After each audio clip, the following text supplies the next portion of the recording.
Buenas tardes, estimados amigos. Bienvenidos a un programa más de Molotov Digital desde algún lugar de Nicaragua. Esta vez tenemos una entrevista de lujo, en principio por el tema que vamos a abordar.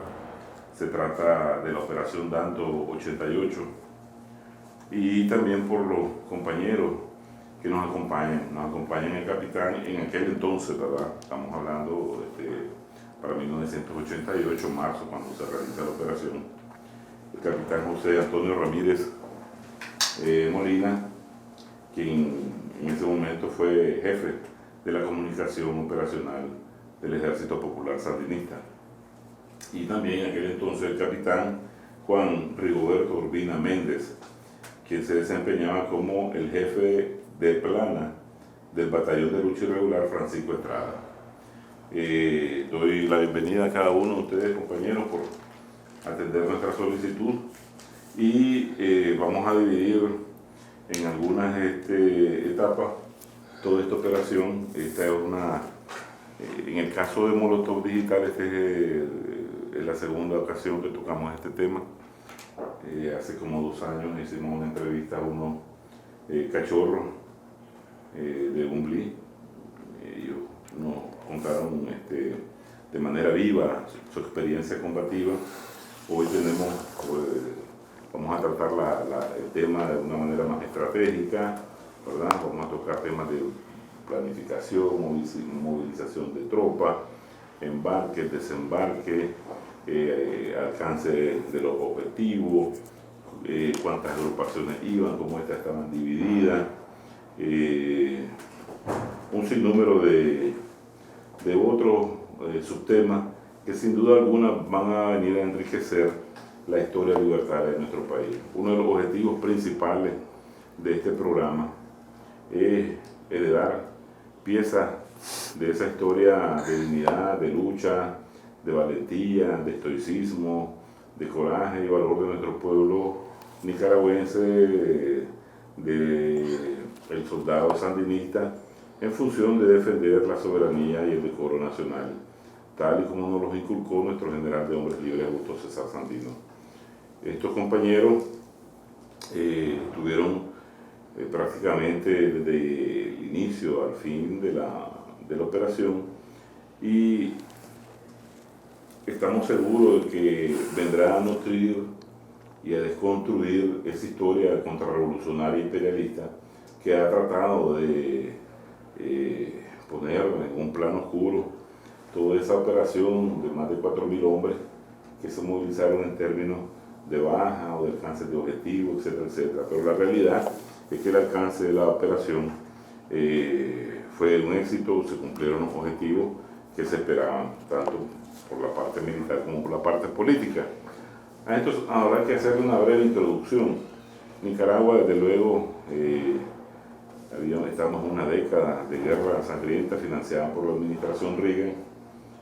El gobierno sandinista, en su lucha por la búsqueda de la paz, había alcanzado objetivos diplomáticos muy importantes tras los esfuerzos de Manzanillo, de Contadora, de Esquipula 1 en el 86, de Esquipula 2 en el 87, donde haya un acuerdo que las partes insurgentes deben desmovilizarse, y en este caso correspondía a la resistencia nicaragüense desmovilizarse. Sin embargo, desatendiendo la voluntad de paz de los pueblos de Centroamérica, la administración Reagan ordena a la contrarrevolución desatender esos acuerdos y montan en diciembre del 87 una operación denominada Olivero en el Triángulo Minero, y que también los contrarrevolucionarios lo hicieron para demostrar que seguían vivos, que era una fuerza todavía militar capaz de derrocar al gobierno sandinista, ¿verdad? Y más que todo era también porque el Congreso les reasignara una cantidad sustancial de dólares en millones que ellos prácticamente necesitaban para sobrevivir. Pero en realidad las condiciones de la fuerza militar de la contrarrevolución estaban muy golpeadas. Anterior a la operación Danto, hubieron muchas operaciones anteriores que fueron desgastando las capacidades militares, el accionar militar de la contrarrevolución, que con estos mismos compañeros y otros que se van a sumar a este esfuerzo vamos a ir poco a poco relatando. Bien, entonces era urgente darle un golpe final a la contrarrevolución, encaminarnos a un proceso de paz y sobre todo al proceso electoral que necesitamos llevar a Nicaragua. Para Nicaragua era de suma urgencia terminar con la guerra, alcanzar la paz y posteriormente pues lograr la reconciliación que hoy nosotros vivimos y el gobierno actual, Juan Daniel Ortega, sigue promoviendo. Entonces, bien, compañeros, bienvenidos de nuevo al programa. Me gustaría que ahora ya nuestro compañero José Ramírez ya no es capitán, es coronel en retiro, pero sí me gustaría iniciar con tu participación, hermano, en cuanto a que nos contes algo de la planificación de la operación desde su inicio. Buenas tardes, Manuel. Buenas tardes, Juan. Hombre, efectivamente es bien importante este tipo de entrevistas a compañeros que estuvimos en algún momento en algún tipo de operación y que como la operación Danto fue la que vino a dar el golpe estratégico para que la contrarrevolución pudiera sentarse a negociar y a rendirse ante el ejército, el EPS en aquel tiempo. Pues. Ahí, como bien lo dijiste vos, cuando la operación Olivero, la operación David, inclusive en la quinta región, para septiembre-octubre del 88, que se dio, era necesario darle un golpe fuerte a la contrarrevolución. Y se vino haciendo un estudio desde los meses de diciembre y enero con la inteligencia estratégica en Honduras, con la inteligencia técnica, con nuestra Fuerza Aérea, haciendo reconocimientos donde estaban los campamentos principales, donde se consideraba que estaba el estratégico de la contrarrevolución, con la inteligencia táctica, con nuestras tropas, con las pequeñas unidades de inteligencia, de fuerzas especiales, de radiotécnica, para poder localizar esos lugares, se dio al mayor nivel. Esta planificación en el Estado Mayor General del Ejército. En ese momento el que dirigió esto fue el jefe de operaciones en ese tiempo, el general Carrión, obviamente a propuesta proponiéndole al comandante en jefe y al jefe de Estado Mayor General, Humberto Ortega y Joaquín Cuadra Lacayo. Como te decía, esta planificación se da en las diferentes direcciones. Cada una de las especialidades tiene que recurrir a su trabajo para poder hacer una sola planificación conjunta. Es cuando con la Fuerza Aérea, por el mismo trabajo que viene haciendo para poder hacer los reconocimientos de los campamentos, la parte de operaciones como tal, haciendo las propuestas para las unidades que van a participar en esta gran operación, la parte de inteligencia con sus sistemas de radioexploración y toda la información que ellos tenían. Entonces, para el mes de febrero ya hay una planificación determinada. Ya se eleva la propuesta al mando superior de qué se pretende hacer. Se organizan los aseguramientos, la parte logística, la parte de comunicaciones y ya se contempla pues efectivamente para qué fechas puede hacerse el movimiento de las tropas. Pero todo esto es un contexto, como te decía yo, para buscar cómo darle un golpe al estratégico de la contrarrevolución. Se hace todo el estudio, se hace la planificación, se organiza. En ese momento los oficiales de mayor experiencia, oficiales que trabajan en las direcciones como tal, y esta planificación dura como aproximadamente 2 meses para tomarse una decisión. Algo muy interesante que nos compartían otros compañeros que estuvieron también participando de manera muy activa pero clandestina, los compañeros de las TPA, de las tropas ferrocarriladas, y las PUFE, estuvieron meses antes en el territorio enemigo haciendo levantamiento del terreno, ubicando las rutas, el movimiento, toda una La serie de inteligencia, información. esa es la inteligencia táctica, Correcto. lo que te decía yo, que están las tropas en el terreno y ellos son los que miran al objetivo realmente qué es lo que hay, y de ahí viene el análisis de la cantidad de enemigos y qué tropas puedes utilizar para eso. Claro.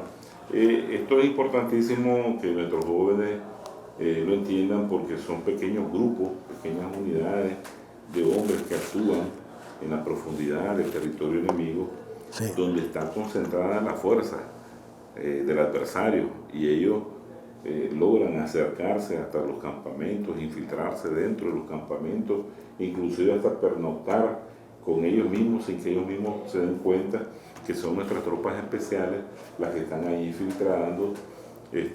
infiltradas en función de todas las tareas que tienen ellos que cumplir. Ellos van también a acompañarnos en futuras entrevistas sobre esta operación.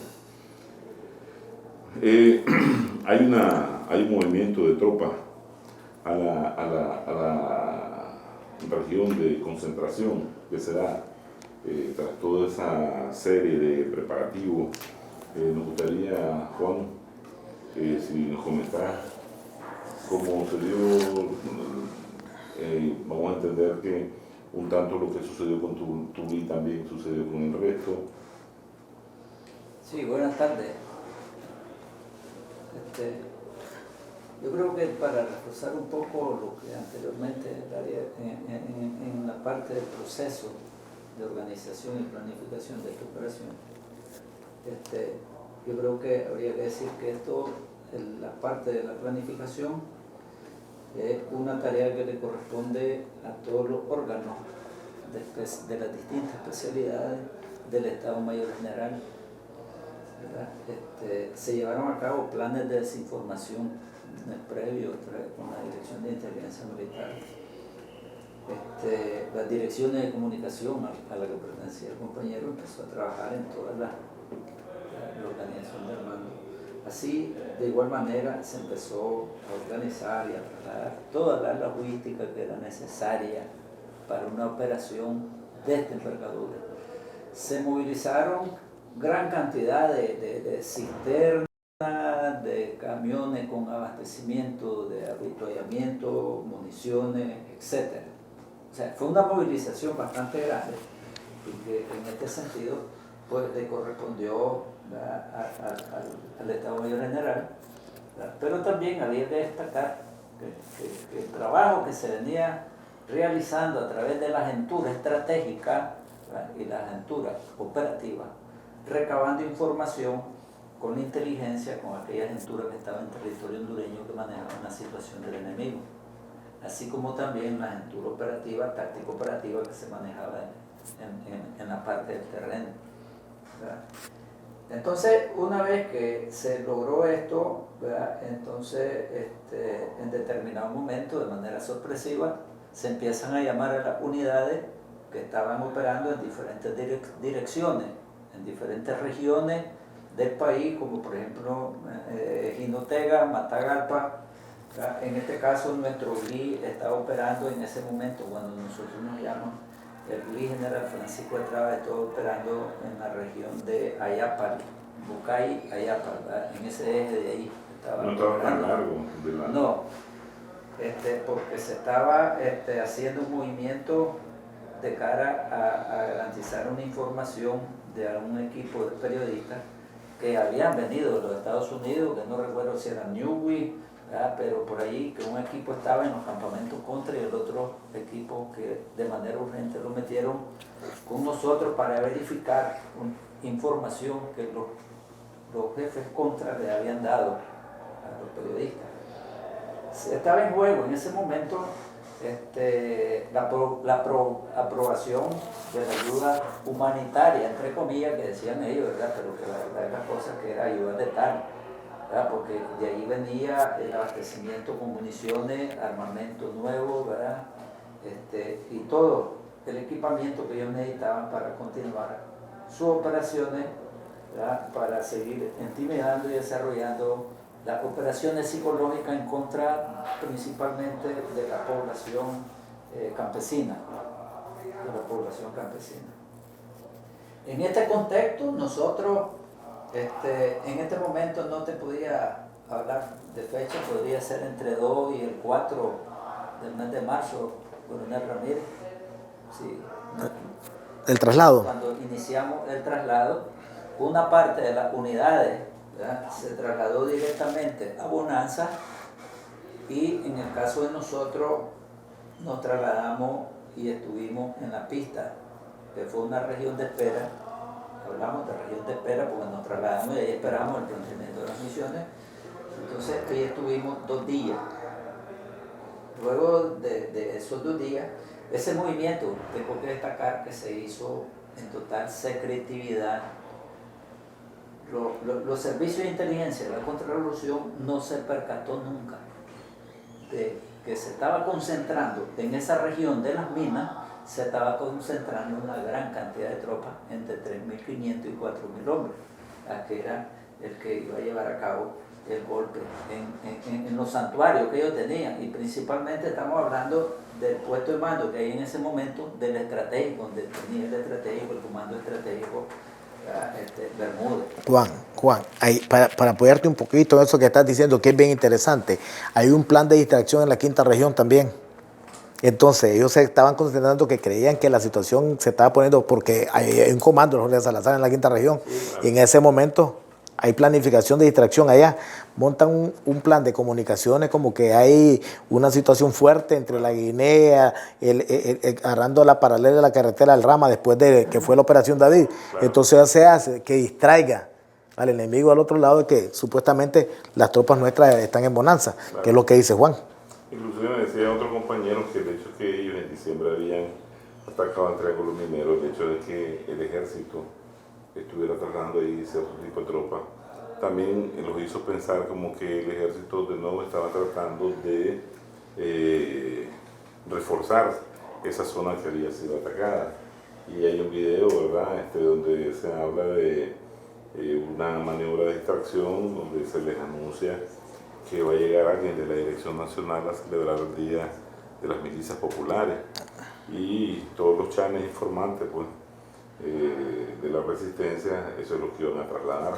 Pero en realidad fue un éxito toda esa maniobra secreta, porque la cantidad de material, de vehículos, de logística que se trasladó al punto fue enorme, ¿verdad? Fue enorme, y ahí ya eso pues le da un inicio de éxito a la operación. Ok, estamos ya en bonanza, ¿verdad? Sí, lo que pasa es que, sí, un poquito paralelo a eso, claro, ya hablábamos del plan de desinformación de manera integral. Claro. Es más, se movilizaron batallones de reserva que se le pusieron los indicativos de las unidades nuestras, por ejemplo, ¿verdad? Entonces, cuando se movía el batallón de reserva, actuaba con el indicativo nuestro. Por ejemplo, claro, el indicativo nuestro, por decirte algo, era León, por ejemplo. Claro. Entonces, pero León ya no estaba. León estaba, claro, en la región de espera, estaba largo, pero este batallón de reserva estaba, claro, ¿verdad?, trabajando con ese indicativo. Y ese era parte del plan de desinformación, las operaciones que también se realizaron en la quinta, así como también, ya un poco hablando de lo que tengo entendido, que en esos días se celebraba el Día de las Milicias Populares Sandinistas, y que el acto para hacerlo de manera de distraer, ¿verdad?, claro, entonces se iba a desarrollar en las minas. Entonces, todo el movimiento, claro, de la logística de tropas significaba que hoy iba a una celebración de las milicias populares sandinistas. Claro. Entonces, todo eso ya, nos permitió a nosotros el traslado de las tropas hacia la región de espera, donde nos abastecimos. Nosotros ahí alcanzamos las capacidades combativas necesarias con municiones, con municiones de los módulos de combate, módulos de reserva. La artillería se logró trasladar, ¿verdad?, que era una artillería, por decirte algo, ahí andaban las 107 milímetros, el lanzacohete múltiplo 107 milímetros, y estaban los GRAP 1P. Entonces se trasladó. Los 107 son los famosos esquimeros. Sí, son los esquimitos que le decíamos en aquel tiempo nosotros, que son lanzacohetes múltiples, ¿verdad?, que tienen la capacidad de disparar hasta hasta 12 cohetes. 16, si no me equivoco, 4x4, 16. Son 4 por 4x4, por 3, 12. 4, 16. Sí. Por ahí son 12 o 16. Entonces, ahí logramos alcanzar, ¿verdad?, las capacidades combativas que nos permitieran a nosotros desarrollar la futura misión. Una vez que estuvimos ahí, se recibió la misión, ¿verdad?, en Bonanza, donde está el puesto de mando de avanzada del Estado Mayor General de la Comandancia General, a cargo de el comandante Carrión, Javier Carrión Matón, ¿verdad? Y estaban otros compañeros, miembros estaba el jefe de logística, por ejemplo, Sevilla Bosa era el segundo jefe de logística. Sevilla Bosa. Estaba la representación de la artillería, estaban las diferentes especialidades que representaban al Estado Mayor General en ese puesto de mando de avanzada. Desde ahí, una vez que nosotros, ¿verdad?, alcanzamos las capacidades combativas necesarias, ¿verdad?, entonces se empezaron a salir, se utilizó como región de embarque de las tropas, ¿verdad?, se utilizó la pista de Bonanza, donde estaban concentrados, creo que eran dos o tres destacamentos de helicópteros, Mi-17 y Mi-8, ¿verdad?, para iniciar el traslado de la tropa. La región de desembarque fue entre el medio del río Culí y Hamaca, en un lugar bastante plano que permitiera el desembarco, ¿verdad?, y se inició el movimiento.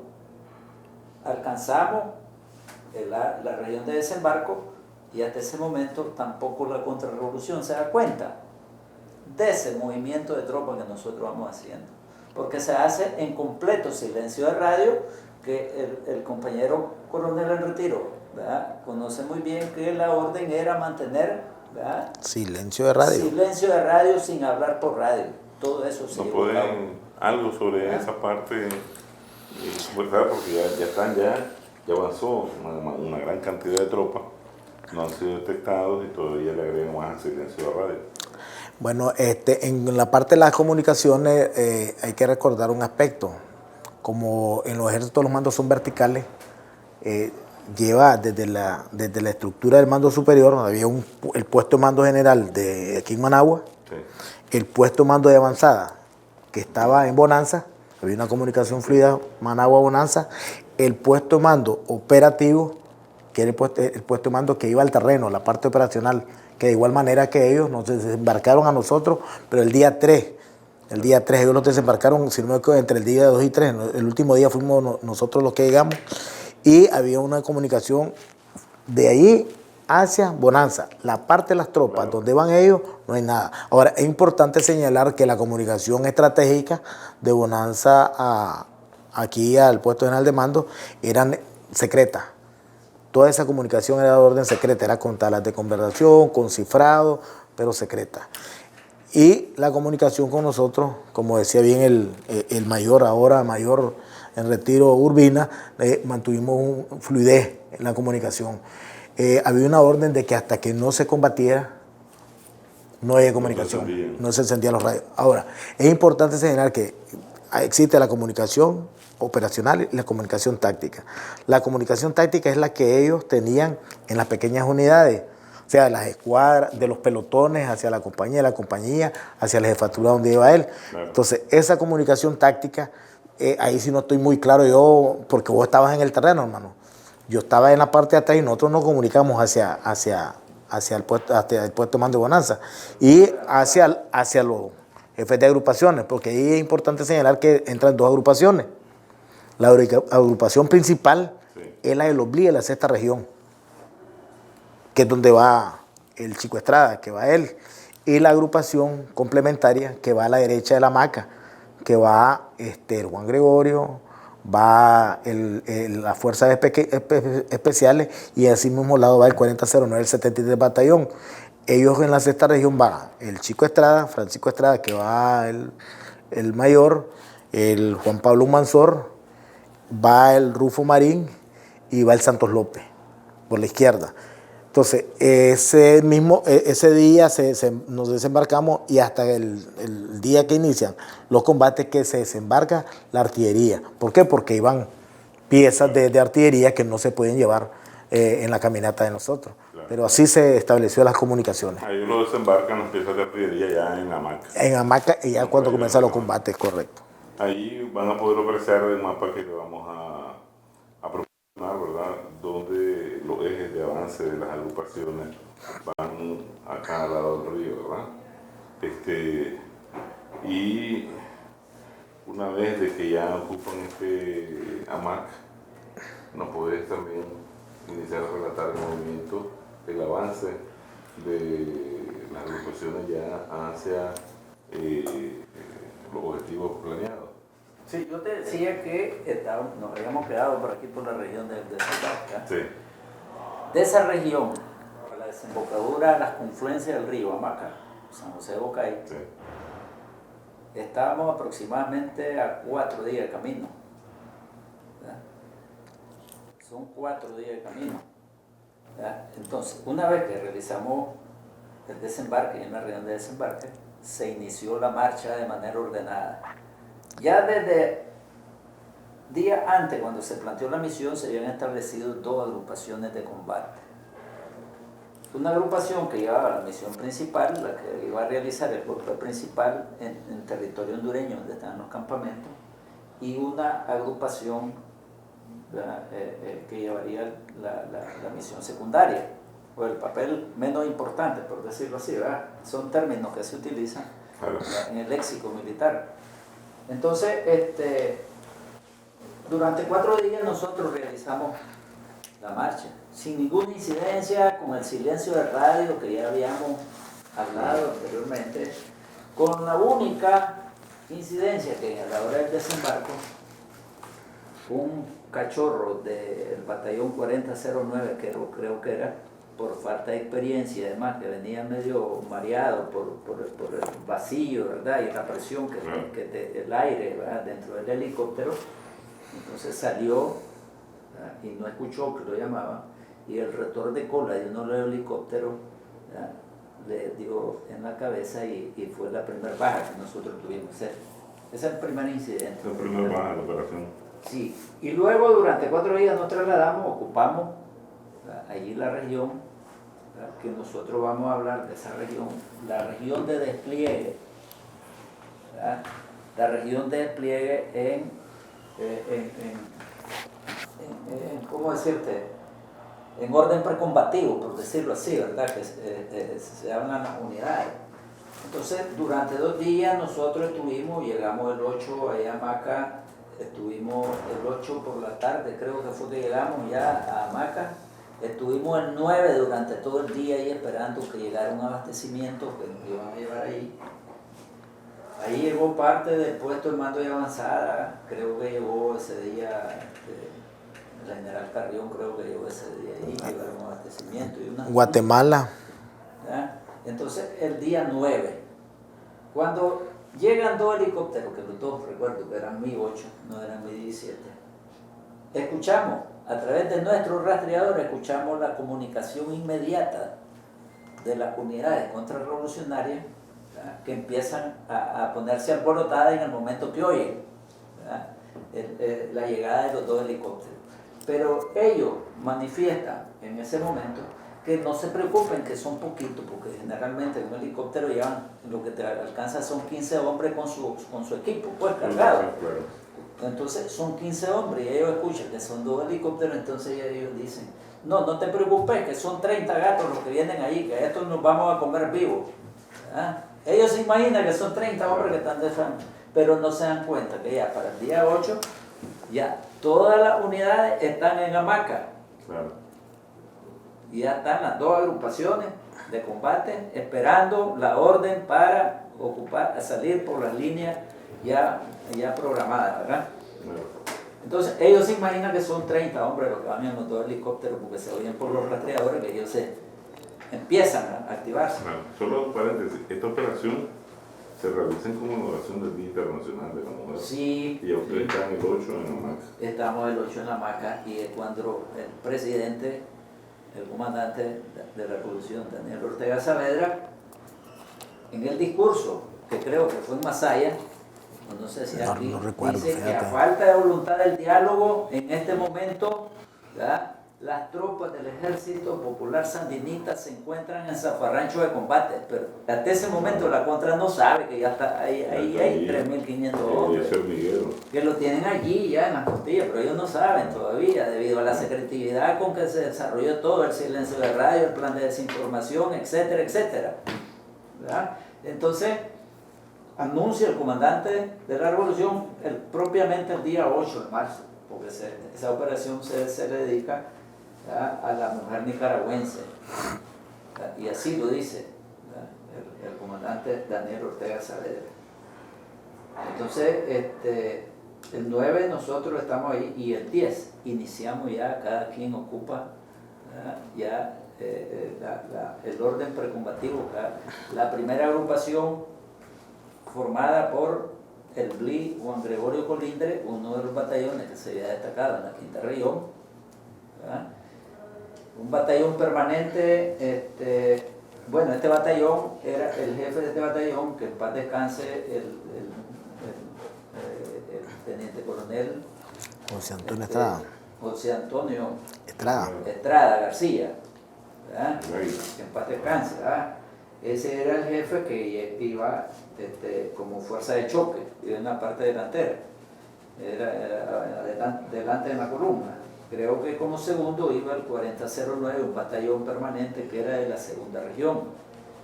Y como tercero iba un batallón de las minas, creo que 73. Ese era el 73 batallón. Esa era la dirección secundaria, con la misión de atacar, desarticular y apoderarse de las posiciones de la Coneja, donde había una contención fuerte de la contra, pero no solamente la contención fuerte, sino que tenía minado toda el área de acercamiento hacia las posiciones de ellos, ¿verdad? Entonces, y luego teníamos la dirección principal, que la componían las 3 unidades, delante iba en el orden precombativo, iba en la columna el coronel Santos López, el BLI coronel Santos López, quien el jefe era José Ramón Berrillo, el capitán José Ramón Berrillo. Como segundo, ¿verdad? En el segundo orden iba el BLI Juan Pablo Mansor, el jefe de este BLI era el capitán Carlos González, y como tercero en desplazamiento iba el general, el BLI general Francisco Estrada, ¿verdad? La misión consistía en atacar, ¿verdad? Destruir y apoderarnos de las posiciones de los contras que estaban en territorio hondureño, que eran donde tenían sus fuerzas principales. Había un eje de proyección desde la pista de San Andrés de Bucay hasta unos 5, 7 kilómetros, 8 kilómetros río abajo, río Coco abajo, donde se encontraba otro campamento grande. La pasada del río, ¿sí? Entonces, para que nuestros hermanos que están viendo el programa tengan una gráfica más sencilla, la primera agrupación que encabeza Juan Gregorio Colindre, ¿verdad?, va en el flanco derecho del río Bucay, territorio nicaragüense, buscando cómo golpear, apoderarse y destruir a la contrarrevolución, un cerro que prácticamente está en la esquina, en la afluencia del río Bucay, ¿verdad?, que entra en Nicaragua, y el río Coco, en la parte esquina noreste del territorio nicaragüense, ¿verdad?, en la región de San Andrés de Bucay. Y tu agrupación, ¿verdad?, va en el flanco izquierdo del río Bucay, buscando siempre el norte hacia Honduras. Bien, excelente. Es importante señalar algo, sí. Porque parece la idea, ir al conversatorio. Para el día 8, cuando el presidente está hablando, se hace un ataque de la Fuerza Aérea a las posiciones. Nosotros estamos monitoreando por radio los AN-26 que van en esa dirección y y hacen un golpe aéreo. Sorpresivo. ¿Ah? Que ellos tal vez han dicho, de esto es lo que se trató. Así es, un golpe sorpresivo que pegaron el día 8. El día 10 inclusive también hay otro golpe aéreo. Hay golpe y ya ellos están combatiendo el día 10, pero el golpe aéreo es a profundidad. A más profundidad. Y interesante una anécdota cuando estábamos hablando ahora de comunicación y lo que hice en el despliegue de las tropas, en el movimiento de las tropas. El puesto de mando operativo, que obviamente viene bastante atrás porque estas unidades se vienen, los puestos de mando siempre van atrás de las unidades. La comunicación en ese momento, como era secreta, había un horario establecido con las principales agrupaciones. La agrupación que llevaba el mayor Fajardo en ese momento, que era donde iban los BLI de la sexta, y la que llevaba el mayor Ochoa a la derecha, había una comunicación horario. Entonces hubo 2 días que no se comunicaba la complementaria o la secundaria, como dice Juan. Sí. Entonces tuvimos que buscar, la gente del puesto de mando operativo, llegar hasta el punto por qué no se había comunicado. ¿Cuántos kilómetros más o menos? Y hay un día de camino, porque nosotros íbamos atrás, pues, Claro. un día de camino. Logramos encontrar al mayor Ochoa con el mayor en ese tiempo, que en paz descanse, Luis López, el Chaparro Fran, que era el jefe de las tropas especiales. Entonces logramos establecer la comunicación, se logró levantar la situación operativa como estaba y de retorno nuevamente. Entonces en el camino volvemos a encontrar el puesto de mando. Porque nosotros venimos, sí, ahí caminamos y después cuando abrimos de regreso al día siguiente los encontramos a esa hora engancharnos nuevamente. Pues. Entonces, y efectivamente ellos el 8, eso fue el 7. Claro. El 8 que nosotros estamos en Aguacapismo, en el Cerro Aguacapismo, ya ellos estaban en hamaca, porque ya tenían pues claro. 2 días de adelanto. Sí. Excelente. Ok. Vamos a agregar algo más de lo que se hablaba, sí. porque es parte de... ¿Me han dicho quién fue el jefe principal de todas las 2 agrupaciones? Sí, es que estamos hablando del puesto ahí más vamos. operativo que fue, pero ahí vamos. Ahí vamos.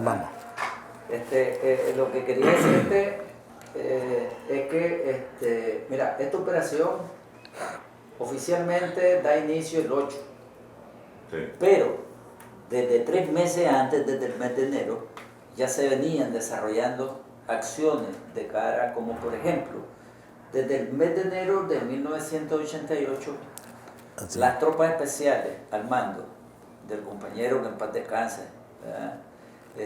Luis López, entraron en la profundidad de la retaguardia enemigo.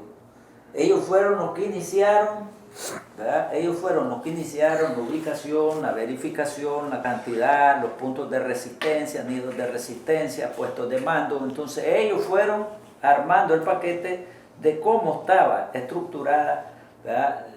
La región de defensa, porque esa era una región de defensa que protegía, ¿verdad? El puesto de mando del comando estratégico donde se encontraba Bermuda. Claro. Ese era el círculo de protección que tenían en caso que entraran tropas nuestras.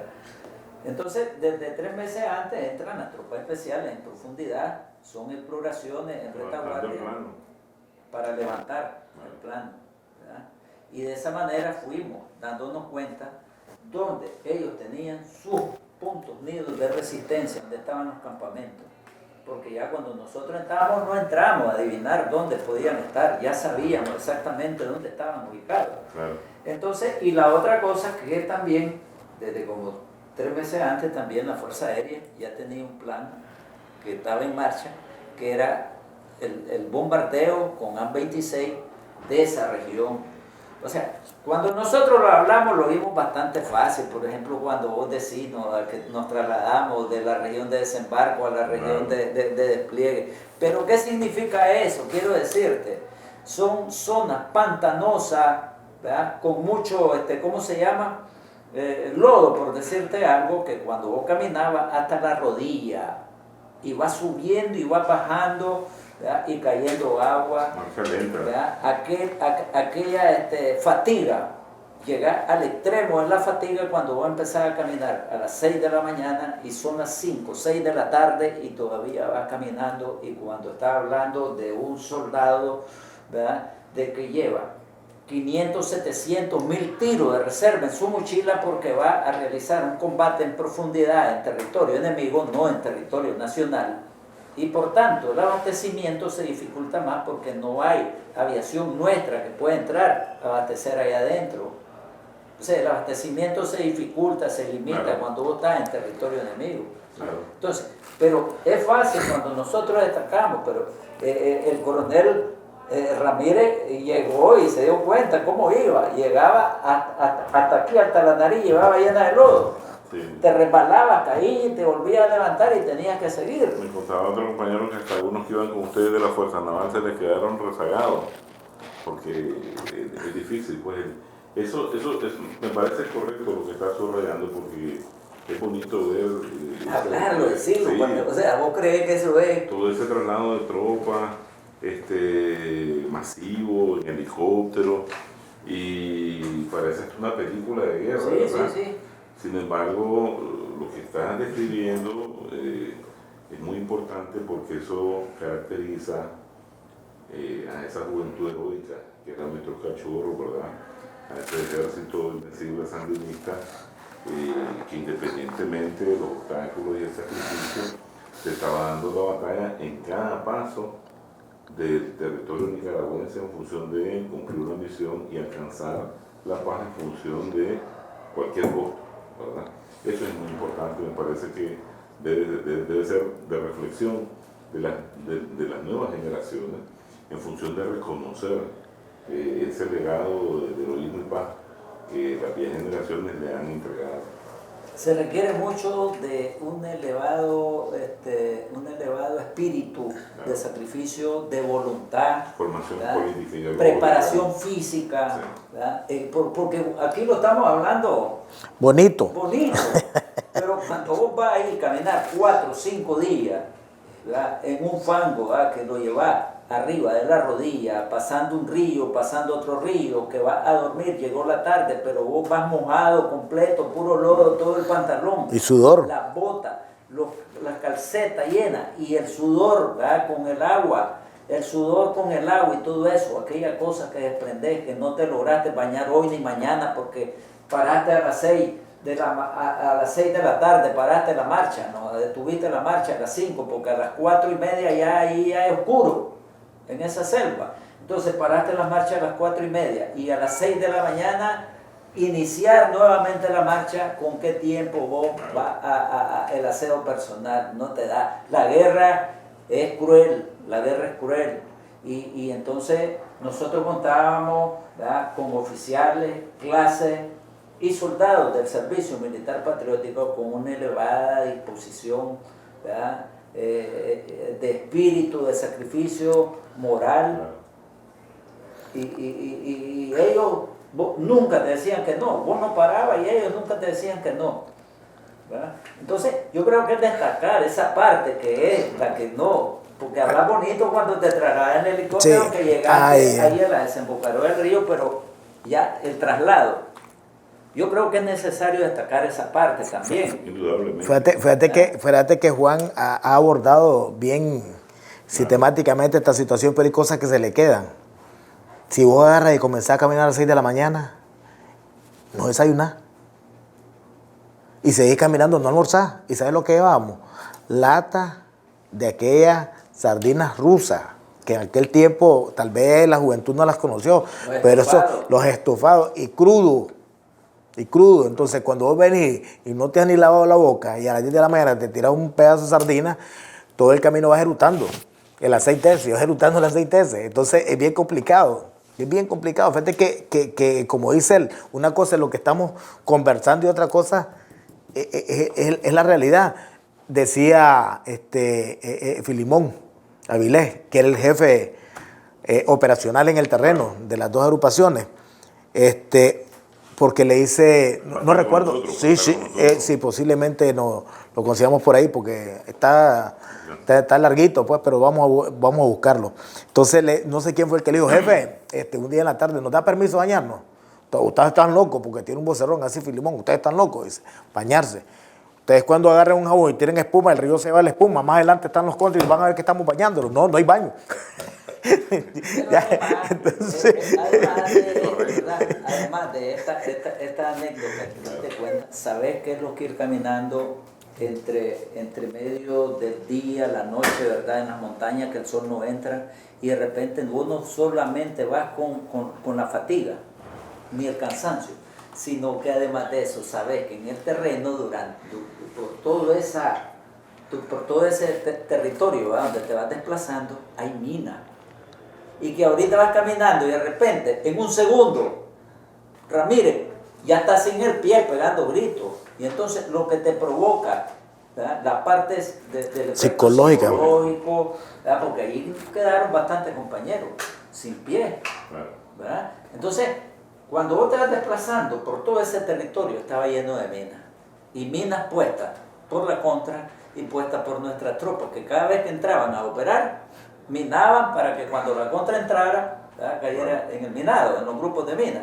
Y la contra también igual, ¿verdad? Cuando vos entrabas no sabías si era la mina de la contra o la otra. Lo que se diferenciaba es que nosotros teníamos una baquelita, creo que la PMN no sé qué cosa, que es rusa, y la otra que era una pequeña así que le decíamos, americana. Le decíamos la pasta de lustrar, una chiquitita que usábamos contra, que es de presión, ¿verdad? Entonces, esos detalles yo creo que eran necesarios. No, es importante, solo me detengo porque en las aquí redes sociales... Aquí hay que decirle, aquí yo quiero decirle, ¿ya? Toda aquella generación nueva que cuando los cachorros o los oficiales, clases y los soldados le cuentan del sacrificio de la guerra, te cuentan de que solo son películas, sí, no. ¿verdad? Pero cuando vos llegas a una mochila que pesa 60 libras tuto, ¿verdad? Cuando te vas desplazando por un territorio inhóspito, ¿verdad? Que está lleno de lodo, ¿verdad? Pero además el peligro de pararte en una mina, no creas que es fácil. A esa hora una libra. Y esa es la película que tuviste que vivir en los años 80 para la defensa de esta revolución. En ese lugar, en ese momento, una libra de cualquier cosa te pesa.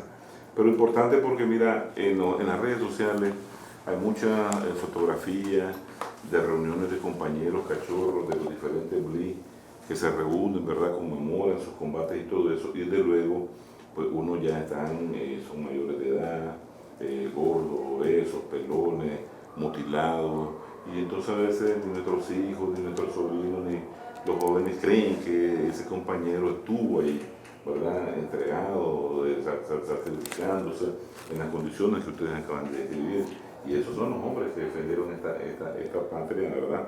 Esta paz que gozamos nosotros hoy día. Ok, entonces avanzamos, ¿verdad?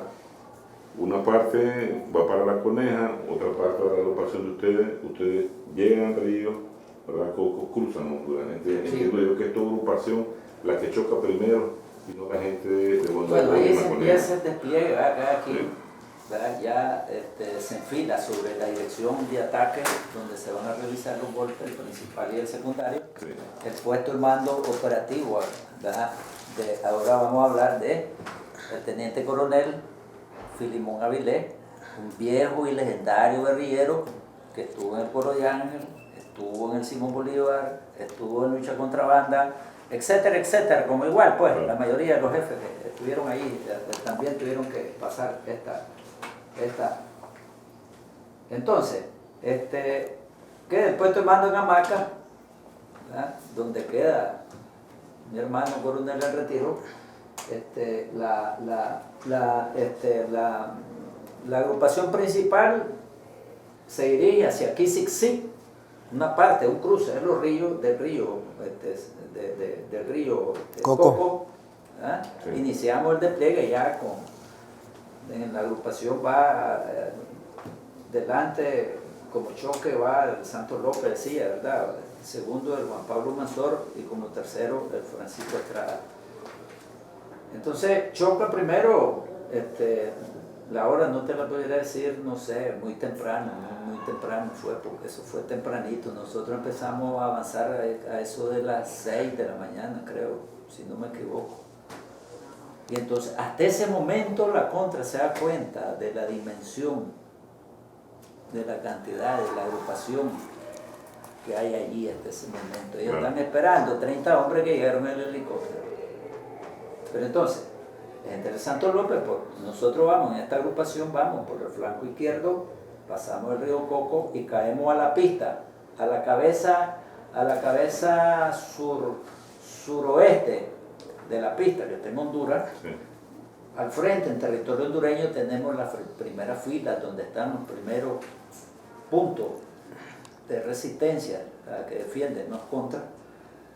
Y entonces cruzamos el río y el primero que entra en combate es Santos López, a cargo de camarada José Ramón. Retiro, José Ramón Berrillo. José Ramón Berrillo. Luego se inician las maniobras por las diferentes unidades. El Santos López continúa su ataque para desarticular y apoderarse de esa altura, ¿verdad? Que son las regiones, los puntos, los centros de resistencia que tienen, que están fortificados con pozos tiradores, tienen zanjas de comunicaciones, ¿verdad? Para que te imagines lo complicado que es operar en territorio enemigo cuando ellos te están esperando con pozos tiradores y ¿cómo se llama? Obra ingeniera. Obra ingeniera. Claro. Están fortificados, en otras palabras, pues, son centros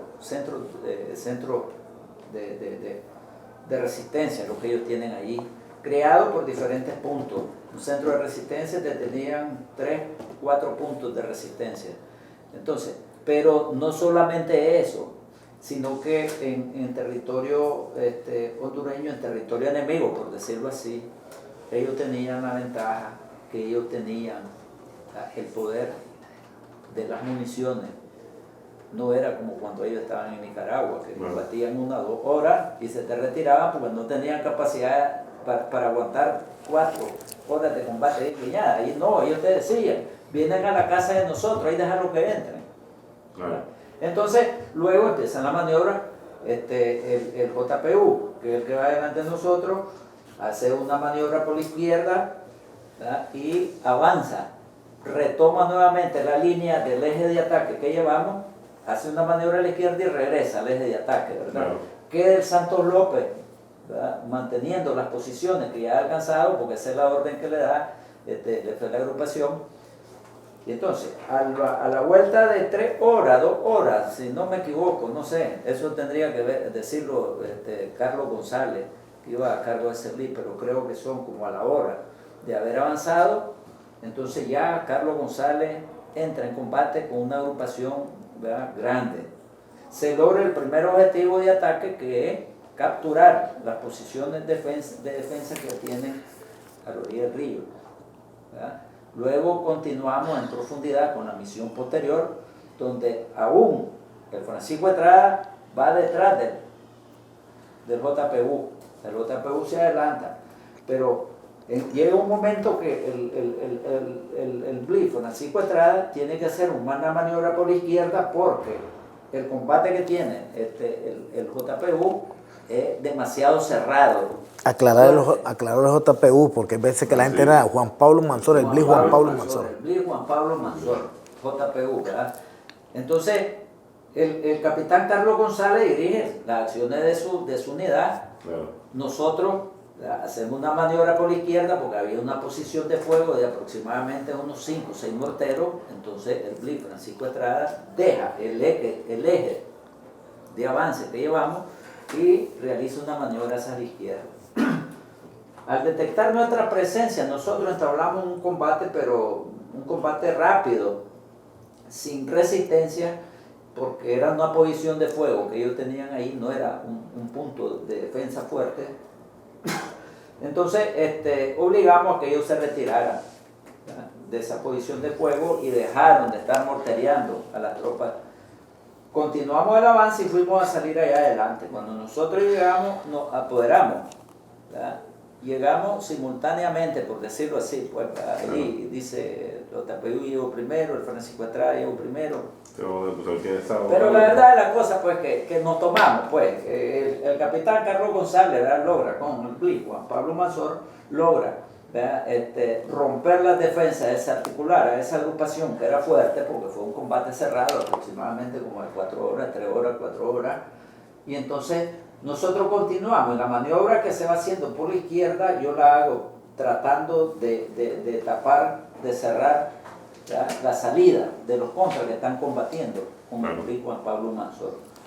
Pero el asunto es que cuando nosotros caemos allá al campamento donde nosotros ocupamos una clínica donde había una cantidad importante de medicamentos de todo tipo, entonces allá habían comedores, habían cocinas, habían áreas donde estaban, daban clases, había una escuela que le daban clases ahí. Sí, un centro de instrucción. ¿Verdad?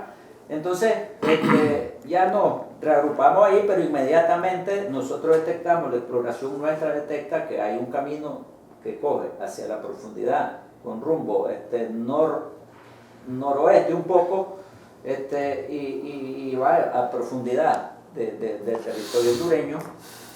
Y entonces, el BLI Francisco Estrada retoma, ¿verdad?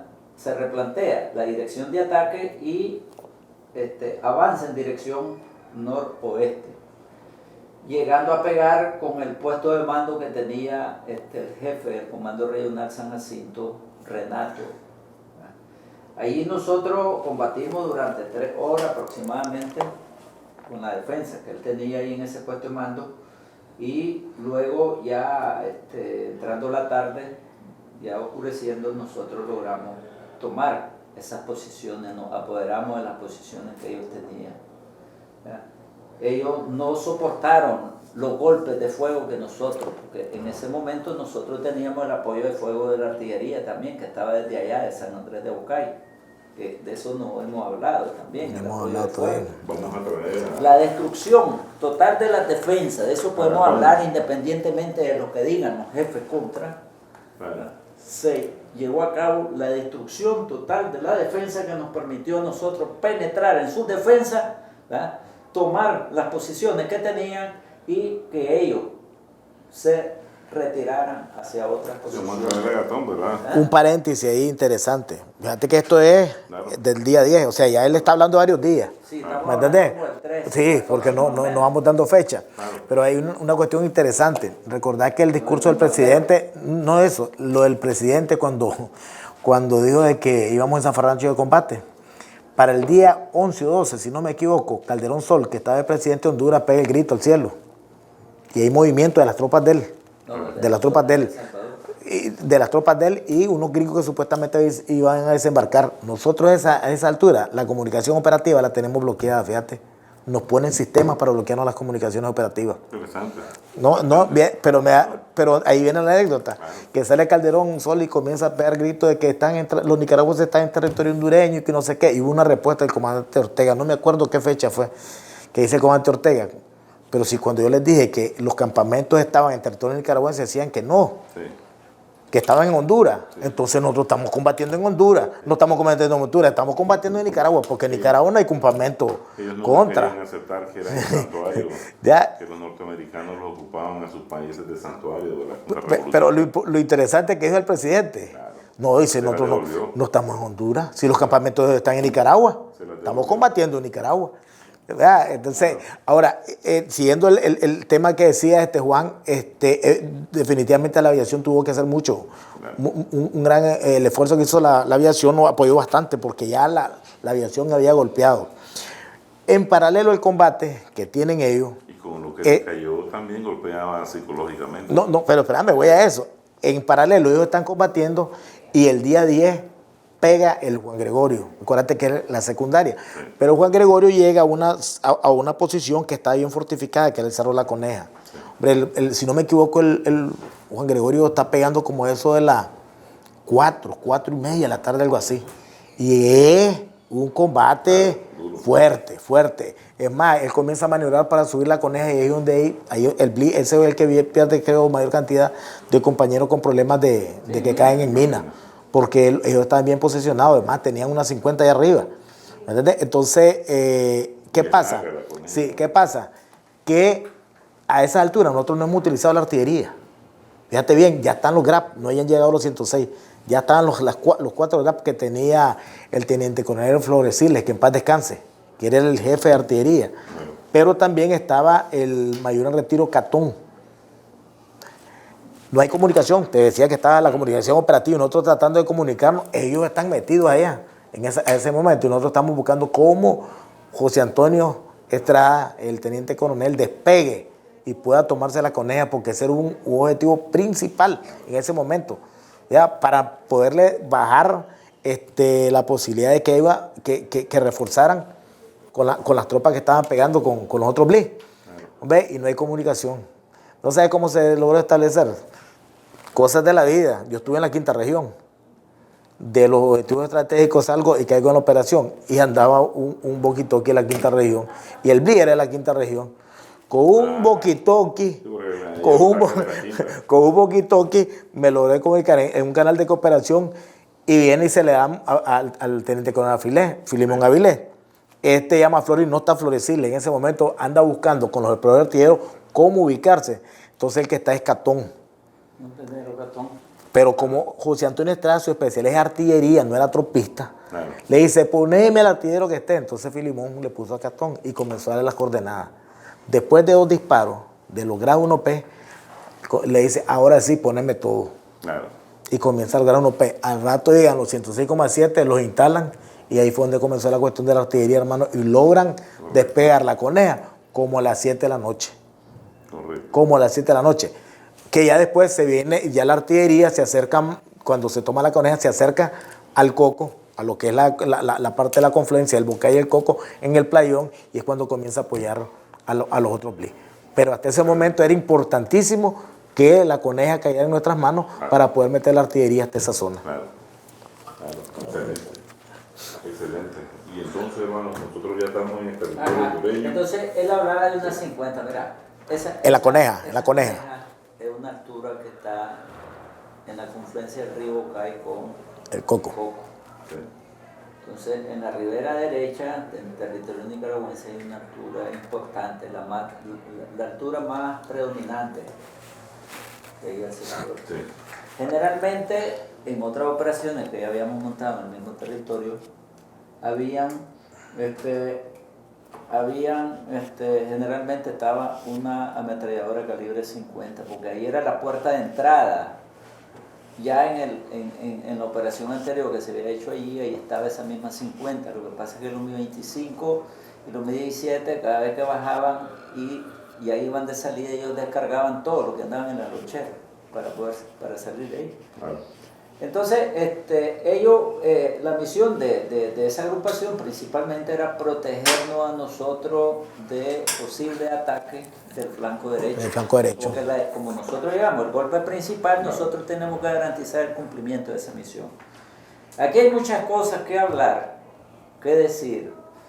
Y por ejemplo, lo que yo te he dicho ahora, que te he abordado un poco así, pero yo creo que lo más importante de esto es que se alcanzó el objetivo planteado por la Dirección Nacional y el gobierno del presidente Daniel Ortega del momento, independientemente de lo que diga mucha gente. Claro. Sí hubo una victoria militar y una victoria política en esa operación. Claro. Se logró desarticular, se logró destruir los campamentos, porque ¿cómo llegó ese campamento y el estratégico ahí a San Andrés? Después de que vos lo habías sacado de allá, de Capire. Primero estuvo en Arenales, después lo trasladaste a Capire. Después de Capire lo obligaste a que se trasladaran porque se sentían más protegidos allí, claro, en San Andrés. Más difícil el acceso. Una secuencia de operaciones que se vinieron montando y vos los veniste golpeando hasta que los obligaste. Y llegaste hasta allí, hasta donde ellos creían de que estaban fuera de peligro. Claro. Y aceptaste la derrota y al final, como dice el comandante, a la negativa de la voluntad de diálogo. Ese es el lenguaje que en ese momento ellos podían hablar con el Frente Sandinista, con el Ejército Popular Sandinista, y verdaderamente solamente así se le hizo entender a través de ese lenguaje que tenían que sentarse y negociar la paz. Y por esta operación, por el espíritu combativo, por todos estos cachorros, los oficiales, clase de soldados y esa operación, es que se garantiza alcanzar la paz. No es doña Violeta que logra la paz, sino que ya los destruiste, los desarticulaste y los obligaste a sentar. Pero luego esto mismo sirve, ¿ya?, para la paz, que hoy y la segunda etapa de la revolución de la que voy a hablar. ¿Te imaginas que la construyera ganado la guerra? Claro. ¿Dónde estuviéramos nosotros? ¿En Cuba, en No. México, en Costa Rica o presos? No, estamos luchando. No hay, nosotros no No, tenemos dónde ir. pero te digo La tierra de la patria. te digo que Claro. ¿verdad? Esa derrota, aunque ellos no la acepten, fue una derrota. Alcanzaste. Hasta ese momento llegó, hasta ahí nomás llegó la ayuda que le daban los gringos en el Congreso de los $100 y pico millones que le daban, y ellos ya no tenían con qué más recursos seguir operando. Claro. Vamos a hacer un pequeño corte ahorita, ¿verdad? Para pasar a la segunda parte.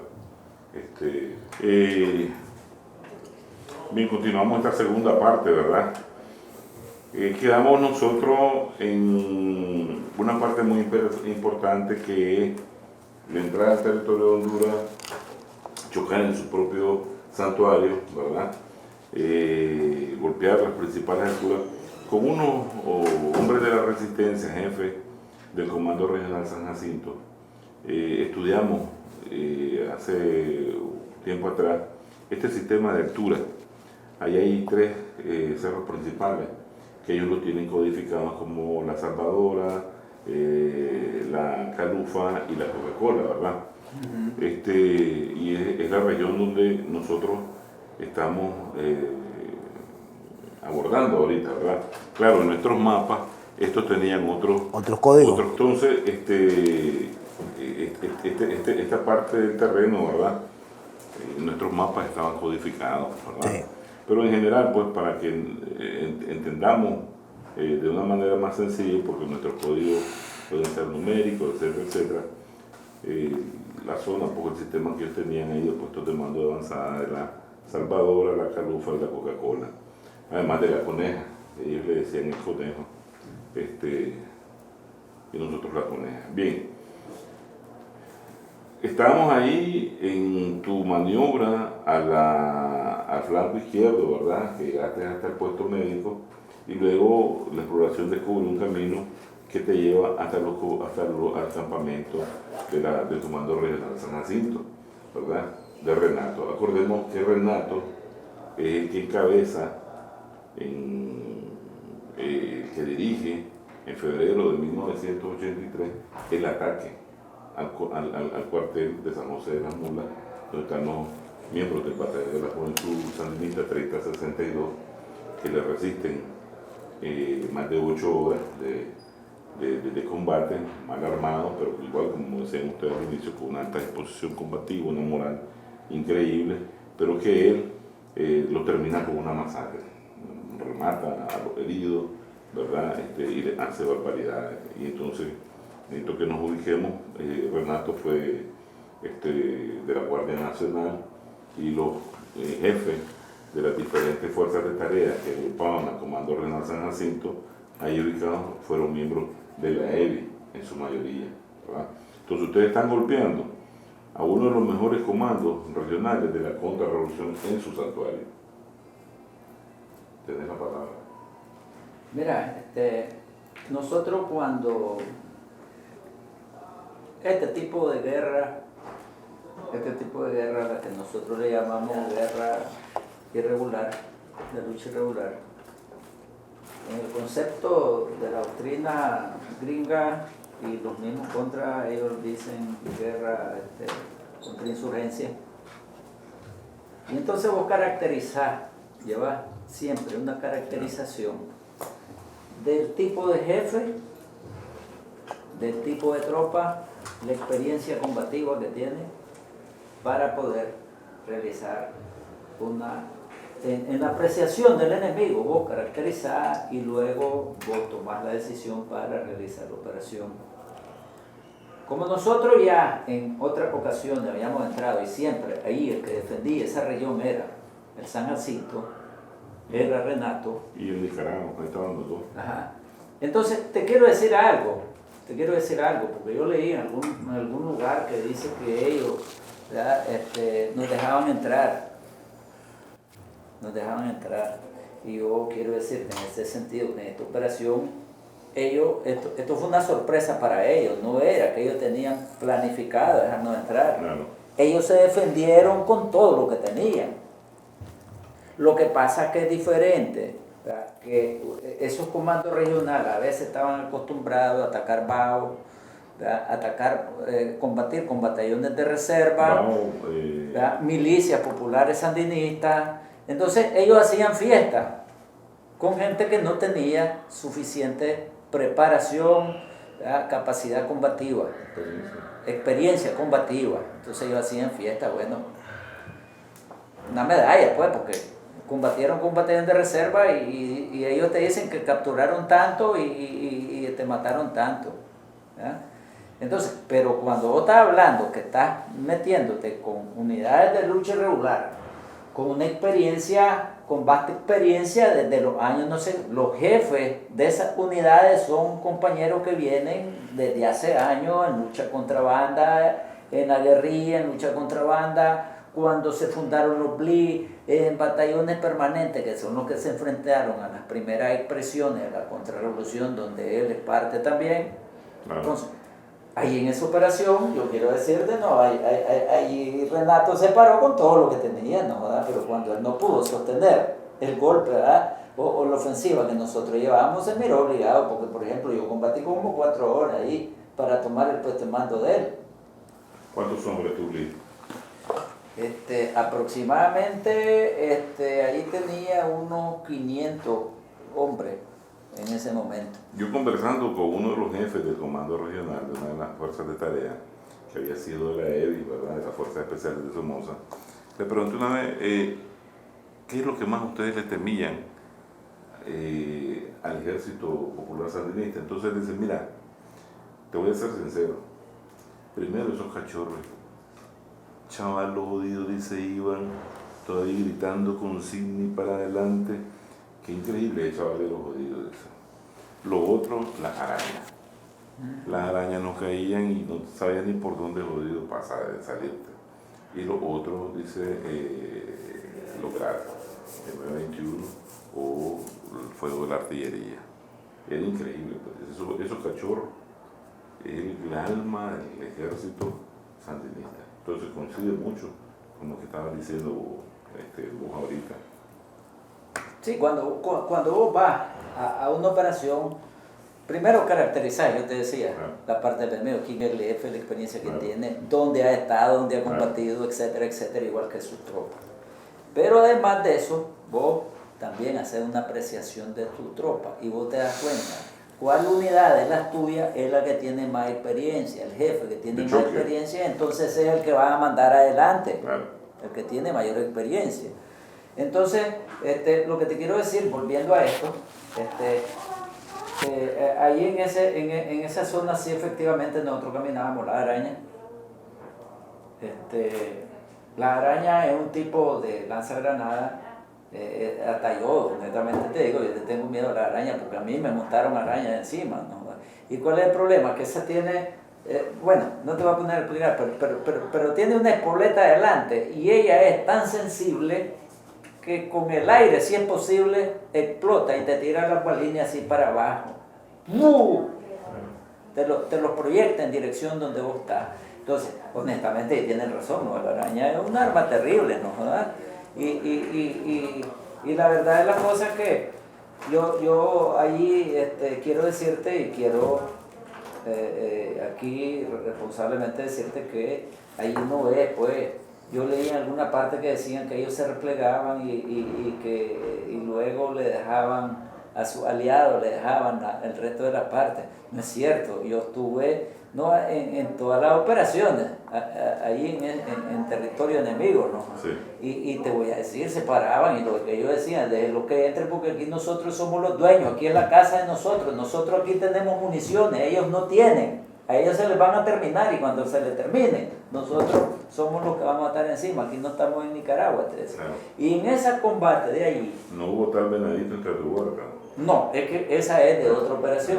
El Venadito entre tu huerta es de otra operación. Pero más o menos, sí, pues dejen que entre. Entonces, las direcciones que llevamos, porque el BLI, Rufo Marín, iba por el flanco izquierdo, porque tenía la misión de hacer una maniobra envolvente y caer adelante, pero no sé qué pasó con ese BLI, que al final, ¿verdad?, se montañó sobre una fila y allí el Santos López queda en las primeras posiciones manteniéndola, luego el Juan Pablo Manzor queda en el otro campamento y yo que me apodero del campamento que tiene ahí se paró con huevo Renato. No es que te va a decir, lo que pasa es que yo te voy a decir algo, te vuelvo a hablar de la apreciación.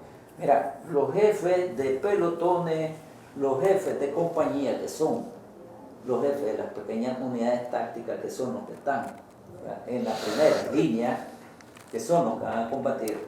Entonces, los primeros BLI, ¿qué es lo que te tenían allí? Te tenían gente de unidades permanentes, son las primeras unidades que entraron a operar, pues por decirte, con suficiente experiencia. Y entonces, ¿por qué te seleccionan a esas 3 unidades? Pues porque de ahí esa gente viene de las TGF, viene del Coro de Ángel, viene del Rolando Orozco y viene de lucha contra banda. Todos los jefes de pelotón y jefes. Entonces, cuando vos tenés un jefe de pelotón, dicen, nosotros decíamos, por ejemplo, que la tropa es el reflejo del jefe. Si el jefe es malo, la tropa es mala. Si el jefe es malo, la tropa es mala. Entonces, de la gente que andaba, el JPU, el Juan Pablo Manzor, el Santos López, era gente con una experiencia indiscutible, ¿no? Y que de repente digan, ¿no? Porque por ejemplo cuando el Santos López se tira, ¿no?, en ofensiva se toma eso, que ¿cuántas horas irá todo? 2, 3 horas, pero a la vuelta de 3 horas tiene resuelto el problema y se apodera a la primera. Luego aparece el JPU, a la vuelta de 3, 4 horas tiene resuelto el problema. Yo trato de ahí adelante, ¿verdad?, de buscar cómo cerrar la salida, pero ya ellos ya han pasado. Entonces, ahí estamos hablando que se está cumpliendo ya la dirección, estamos hablando que se está cumpliendo la misión posterior, porque la misión inicial es romper aquí, nos apoderamos de las primeras líneas de defensa, es la misión, ¿verdad?, la misión inmediata, que se le llama misión inmediata. Misión posterior, que es la que nosotros realizamos cuando se desarticula y hacemos que ellos se replieguen producto al fuego, ¿verdad?, producto al golpe de fuego que nosotros le vamos, se le va dando a ellos, entonces logran replegarse. Igual, no sostienen, no pueden sostener combate por la superioridad de fuego que nosotros llevamos, ¿verdad? Y las maniobras indiscutibles que llevamos, maniobras de flanco y maniobras de profundidad. Pero además de eso, nosotros tenemos ahí al fondo, en la retaguardia de ellos, tenemos pequeñas unidades de fuerzas especiales que están operando y ellos no saben de que están ahí a la orilla de ellos. ¿Ya te das cuenta? Están las tropas especiales. Entonces, ya la dirección posterior, prácticamente nosotros la cumplimos con la toma del campamento de Renato, aquí la expulsión de la gente que venimos sacando en el eje de ofensiva, paralelo al río Coco. Entonces salimos de la misión inmediata, se cumple la misión inmediata, luego la misión posterior, ¿verdad? ¿Cuánto tiempo te quedas en el campamento de Renato? Nos quedamos 2 días, a ver, el día que lo tomamos, que ya lo venimos tomando como a eso de las 6:30 de la tarde, ¿verdad?, después de como de 3, 4 horas de combate, ¿verdad?, realizamos maniobras envolventes nosotros y cuando ellos se dan cuenta que estamos envolviendo, entonces ellos salen. Entonces, son como unas 3, 4 horas de combate, nos quedamos ahí esa noche, al día siguiente nos quedamos esperando orden para continuar en la dirección ulterior de ataque, sí, que ya prácticamente vamos sobre el comando estratégico, el Estado Mayor donde está 380. Claro. Entonces, eso está cruzando ahí un par de montañas y ya está ahí. Pero nos dicen que no, que nos quedemos allí, que mantengamos la posición después de ese día, que nos tomamos eso y nos mantenemos durante todo el día ahí. El JPU se mantiene igual en sus posiciones. El único que está en movimiento, bueno, el Santos López atrás mantiene también sus posiciones. Nos dicen que fortalezcamos la defensa, que realicemos exploraciones, emboscadas, ¿verdad?, por cualquier acercamiento de ellos.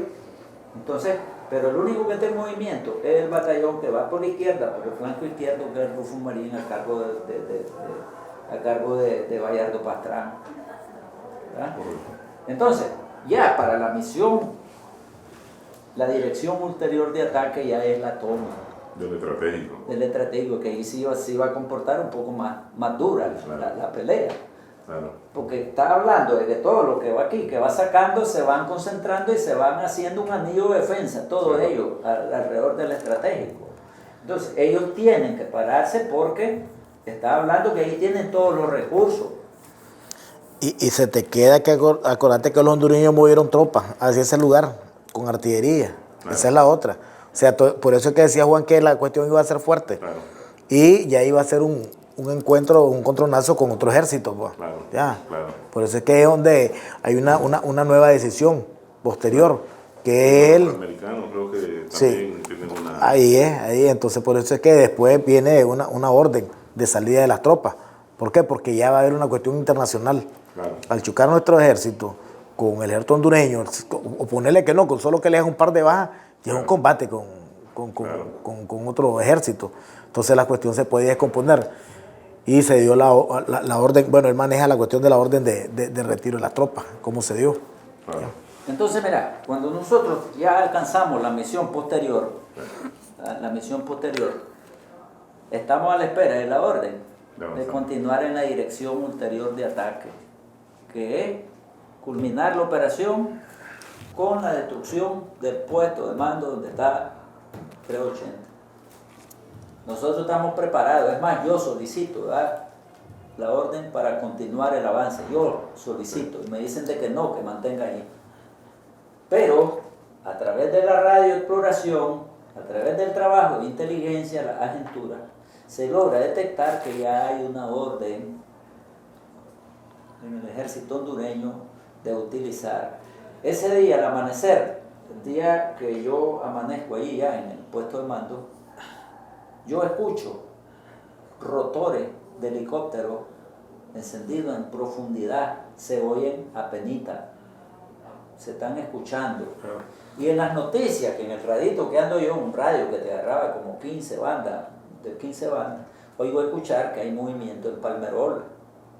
Ahí había una brigada, creo que era un batallón del 82, un batallón de la 101 y no... 82. Del 82, del 81 y creo que de la 109, que es una unidad de montaña que ellos tienen. ¿Ah? Entonces, en las noticias empieza a aparecer que hay movimiento ya. Pero además de eso, a través de la agentura, los servicios de inteligencia estratégica empiezan también a reportar que hay algún movimiento. Pero se escuchan rotores de helicópteros en profundidad. Entonces, es cuando nosotros recibimos la orden. Yo por lo menos la recibo, yo amanezco ese día ahí, ¿ya? Y a la vuelta de 10 de la mañana, posiblemente, si mal no recuerdo, por ahí, un aproximado, yo recibo la orden de salida, porque van a entrar los aviones, los F-5 hondureños. Entonces, ya la orden de la misión, la dirección ulterior de ataque ya no se da. Ya no terminamos la misión, pero ya hemos cumplido con las primeras dos misiones. Aquí ya la primera parte de la parte de los centros de resistencia que ellos tienen, ya están en poder nuestro. En la misión posterior también está en poder nuestro. Ya tenemos la clínica, el puesto médico, ya lo tenemos. Ya, ellos tratan como a las 6 de la tarde de hacer un contraataque. Me acuerdo yo cuando yo tomo ese puesto de mando, en la parte derecha, en la ribera del río, queda el JPU, que está Carlos González, y yo escucho que le tiran una contraofensiva dura, dilató como 2 horas y media, 3 horas, para buscar cómo rescatar nuevamente esas posiciones, pero ya no tenían la capacidad porque nosotros ya estábamos preparados. Entonces nos esperábamos para la dirección ulterior de ataque, pero esa no llegó nunca, nos dijeron que no. ¿Verdad? ¿Cuándo reciben la orden de salir de ahí? Es que ahí donde estamos viendo si fue el 17, si fue el 16. 15, el 16. Pero la verdad de las cosas que cuando yo recibo la orden, como eso a las 10 de la mañana, empiezo a reagrupar las tropas porque yo tengo ocupada toda la altura y no, o sea, salir de una región donde vos tenés una tropa en aquella colina, otra tropa en la otra colina, que tal vez para reagruparte vos necesitas como una hora tal vez para reagruparte, para bajar las tropas de diferentes direcciones, levantar las emboscadas que tenés sobre los caminos. Entonces, a eso de las 10 de la mañana, creo que si no me equivoco, yo recibo la orden de salida.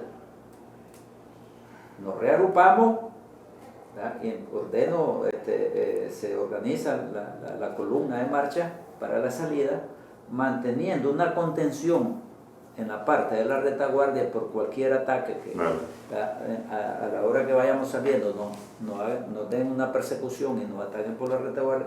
Yo vengo realizando emboscadas escalonadas de contención por cualquier cosa mientras salgo a territorio nicaragüense. A eso de la 1, 2 de la tarde aproximadamente yo estoy pasando a territorio nicaragüense, ya en territorio nicaragüense.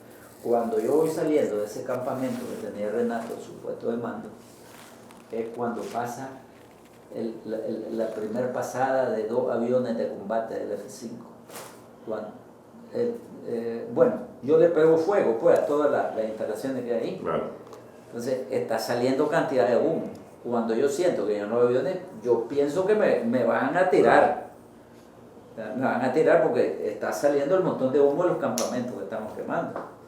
Entonces, pero los aviones hacen su primer picada de exploración, se me tiran en picada para abajo. Me imagino que lo que esperaban ellos que nosotros le tiráramos con cohetes o porque cuando ellos hacen esas picadas te tiran los señuelos, que son las bengalas, te tiran esos señuelos. Me hacen la primera picada, vuelven a dar una vuelta y vuelven a hacer la segunda picada. Al no recibir ningún tipo de fuego, entonces inmediatamente se enfilan y vuelven a salir.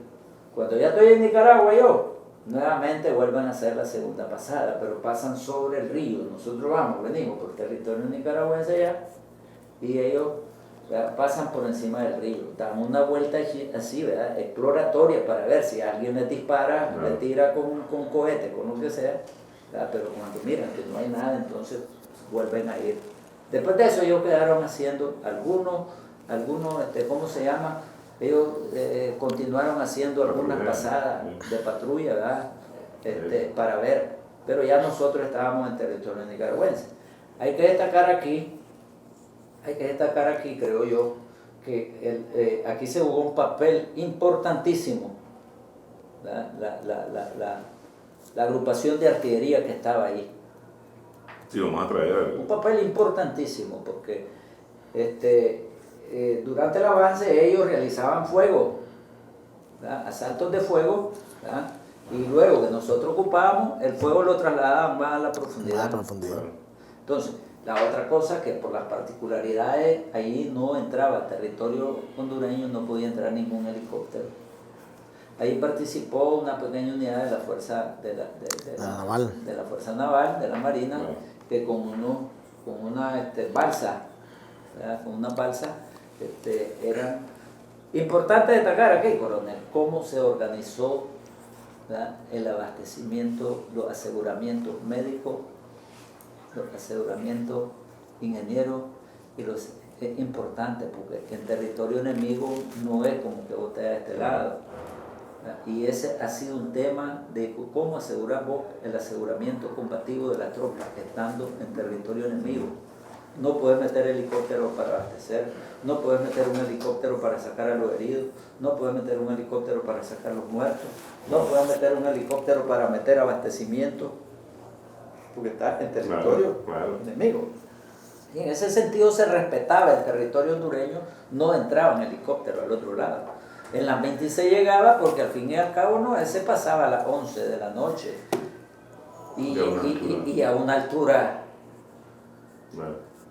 una altura bastante grande, ¿no? Y entonces de allí, a través de instrumentos, ellos realizaban sus operaciones porque ellos trabajaban con el EPS. Así es, y entonces los helicópteros eran a baja altura. Fíjate que hay una cuestión importante a destacar en relación a lo que decía Juan. El abastecimiento como tal llegaba al playón de la Hamaca. Ahí que llegaba, porque no llegaba a San Andrés, llegaba al Playón de la Maca. De ahí la pequeña unidad de la naval, de la Marina de Guerra, en ese tiempo a través del río, porque eran balsas pero con motor. Sí. Ellos, ellos unos patitas cortas, sí, ellos trasladaban las municiones y todo para la confluencia del Coco y el Bocay.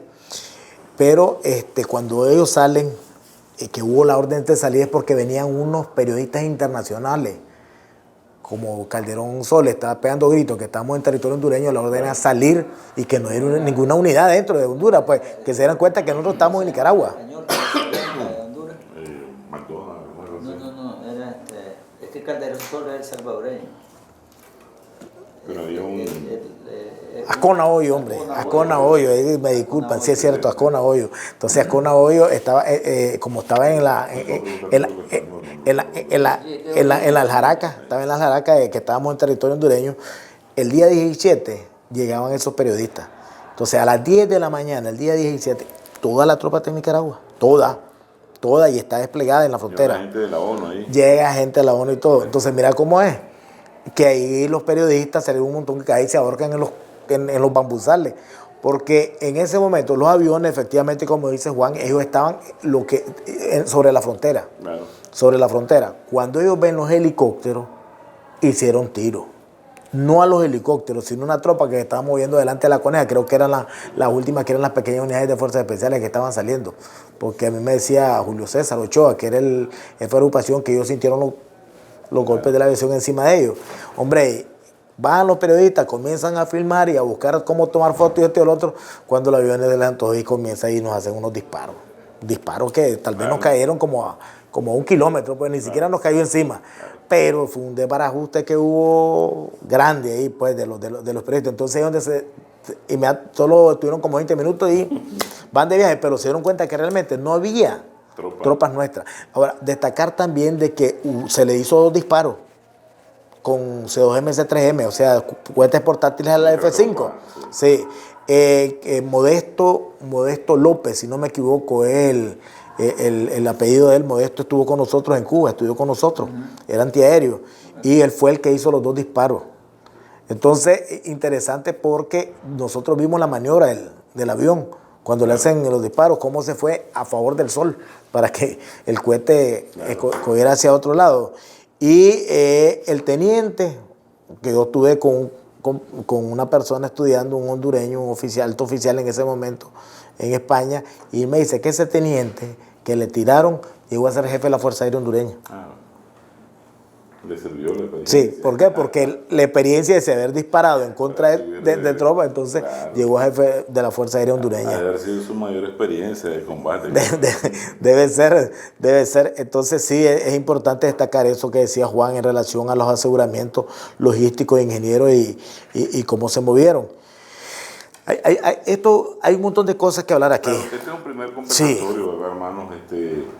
Que a este foro se van a seguir integrando otros compañeros protagonistas, ¿verdad? Tanto en todos los niveles de las estructuras de mando, ¿verdad? Como les decía, el año pasado estamos unos cachorros, aquí eran 3. Y es enriquecedora, porque además de que los objetivos se cumplen, días después se firman los acuerdos de Zapopan. Y que es lo que viene a sellar el fin de la guerra, ¿verdad? La etapa de la movilización, de la contrarrevolución, y prácticamente se abre un nuevo capítulo en la historia de yo te quiero decir algo, Manuel, yo te quiero decir algo. Mira, yo escuché a Rubén, escuché a, ¿cómo se llama el otro que fue diputado? Maximino, hablar de la operación Danto. Ellos dijeron de que no fue una derrota. Sí. Yo te hago una pregunta, ¿y quiénes fueron los que llegaron a Zapopan a sentarse y a firmar y a dialogar? Sí. ¿Y cuándo fue? Claro.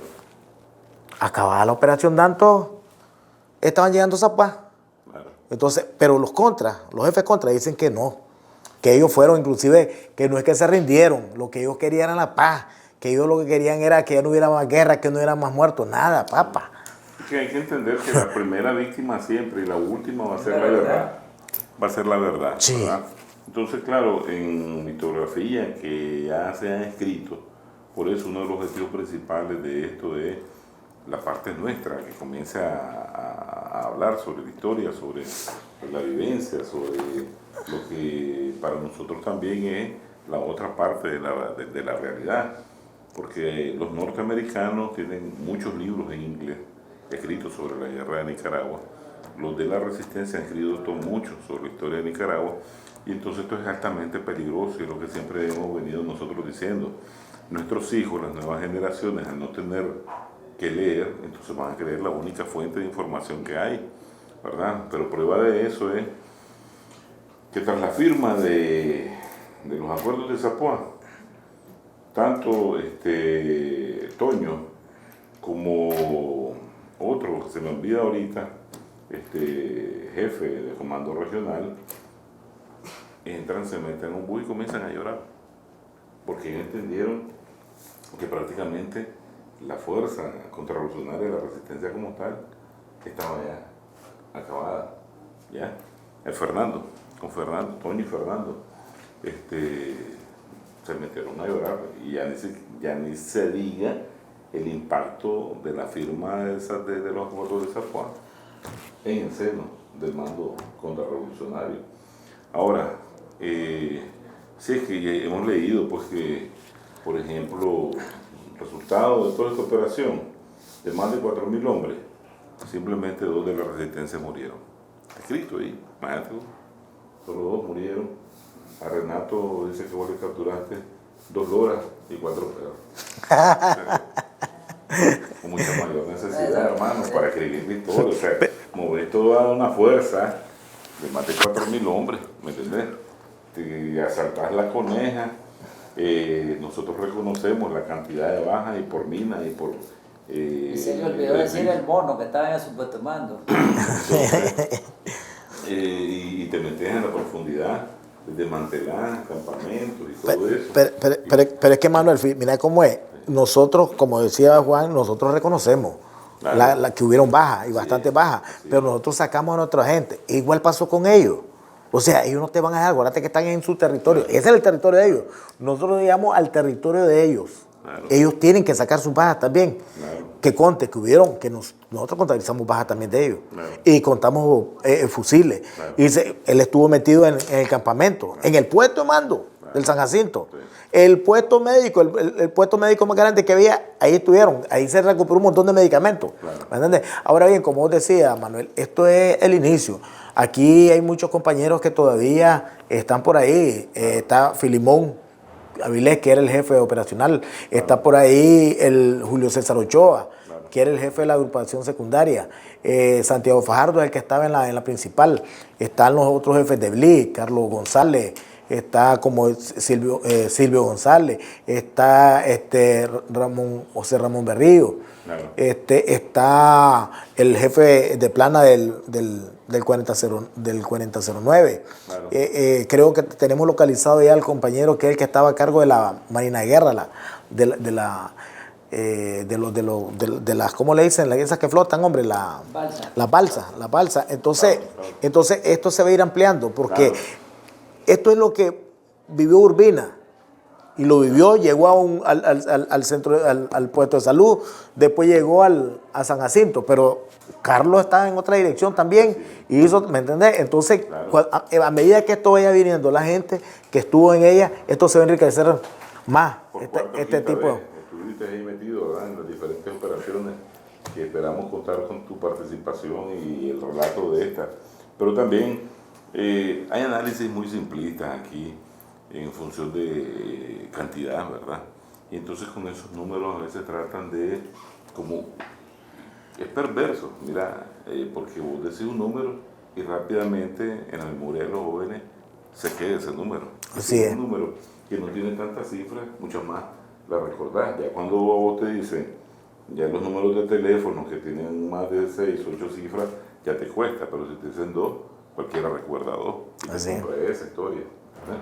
Entonces, sin embargo, aquí hay que dimensionar todo el aspecto preparativo, los aseguramientos, el esfuerzo y de un ejército, de una tropa que llega hasta la profundidad a otro país y entabla ahí donde sea y como decía, esperando las órdenes de avanzar hasta el punto final. Entonces, todas esas cosas se deben de introducir un análisis cualitativo de la fuerza militar, ¿verdad? Y eso vamos a ir tratando en los próximos encuentros de...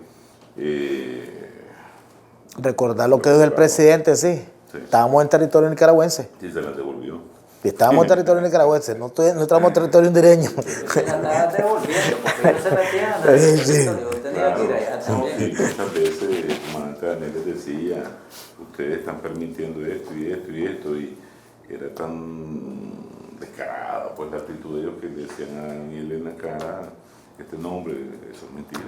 Sí. Sí, se lo veía en la cara a ellos. Yo te quiero destacar, Manuel, lo siguiente, mira. Este fue un proceso, por llamarlo así, golpe operativo que vinieron creando las condiciones para la derrota estratégica de la contra. Claro. Junto con la parte política, ¿verdad? También el juego estaba haciendo el esfuerzo operativo. ¿Verdad? Entonces, esta operación es la que culmina después de que vos lo venís sacando de diferentes campamentos que están en Honduras.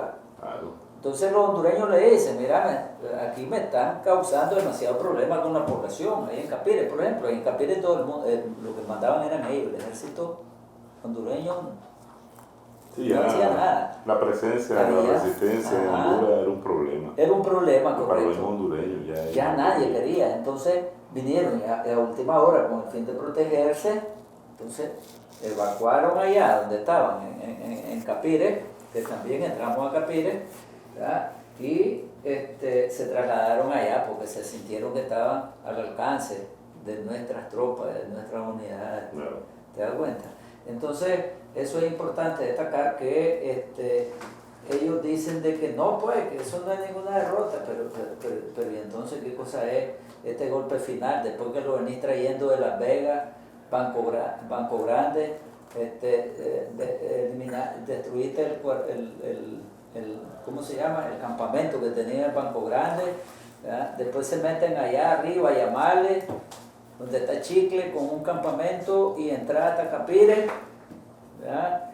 Entonces, lo que vos lograste demostrar, que es lo que se trataba, en primer lugar, demostrarle a la opinión pública internacional de que efectivamente la contrarrevolución estaba en territorio hondureño y no en Nicaragua. Violando el derecho internacional, porque en el derecho internacional vos no podés ceder tu territorio para que otro Estado sea agredido. Así es. ¿Verdad? Y más financiado por otra potencia como la norteamericana.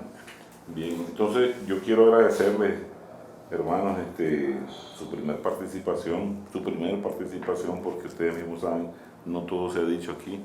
Esto apenas es un inicio, generalidades han puntualizado para generar una visión, ¿verdad?, de lo que fue ¿verdad? Y vamos a tener a más compañeros que van a compartir con nosotros esta historia libertaria, esta historia combativa del pueblo nicaragüense, siempre en defensa de su soberanía. Muchas gracias y queremos decirle a nuestros amigos en las redes sociales que estos son compañeros como miles de la generación heroica del sandinismo que ha estado, sigue y seguirá, ¿verdad?, en defensa del proyecto revolucionario que conduce nuestro buen gobierno en función de alcanzar la mejora, el progreso, ¿verdad?, y la libertad permanente para nuestro pueblo. Muchas gracias, hermano. Dale, pues, a vos, Manuel, gracias por invitarnos. Gracias, Manuel, a vos. Entonces, desde algún lugar de Nicaragua, siempre Molotov Digital. Muchas gracias a ustedes. Los esperamos en la próxima entrevista. Mi causa es la causa de mi pueblo, la causa de América, la causa de todos los pueblos oprimidos.